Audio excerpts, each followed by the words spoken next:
Hello, it's the Toaster Party, and today I'm bringing you another episode of Budget Sky Striker Versus. This time it's against Cyber Dragon, splashing a very fun and interactive Yu-Gi-Oh card. Okay, so our hand's not the best, so we just set the Eagle Booster and the Widow Anchor and hope everything goes right. Activate the reinforcements of the army only to get ashed. That's fun. We just have to hope we draw into something, and Roze is something. So we're off to the races going into Hayate. Hayate going for the attack directly, going to use the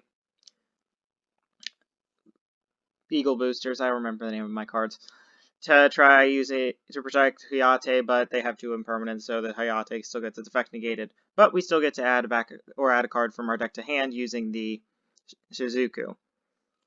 I'm going to Ghost Ogre the Galaxy Soldiers to sort of keep them off a level 5 or a second level 5 so they don't go into Infinity or anything. And then I'm going to Widow Anchor away their, I Widow Anchor the hers, but then they get into Dragoon and they destroy my copy of Shizuku. Fun. So now I'm going to have to find some way to bait out their negation, and I learned a very interesting thing about Roze. If Roze's effect goes through, it is a non-targeting negation, which means that I can out-Dragoon. So I just attack directly, and I'm feeling pretty good now that I've outed Dragoon using a card whose effect I did not completely read. So now that I have that going for me, I set 3 back row off of the multi-roll and pass.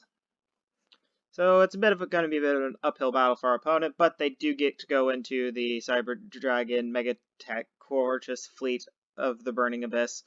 That's not the correct name, but I can't remember it correctly. I'm going to then try pop my Raven tag out for a Hayate, getting a copy of Widow Anchor to hand.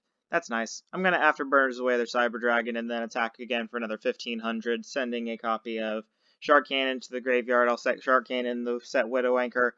Then use Shizuku to get the copy of Hercules base to start shuffling back in my extra deck real quick.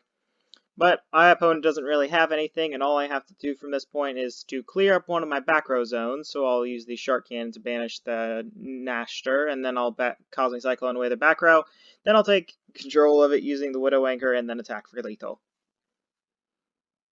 Back with game 2, and, well, I thought I was going first, but apparently I'm going second.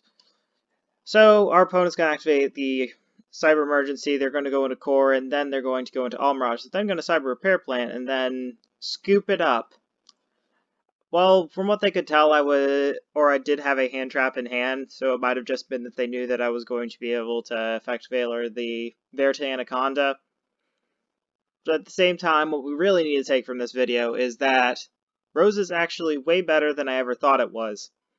And being able to main out to Dragoon is pretty amazing.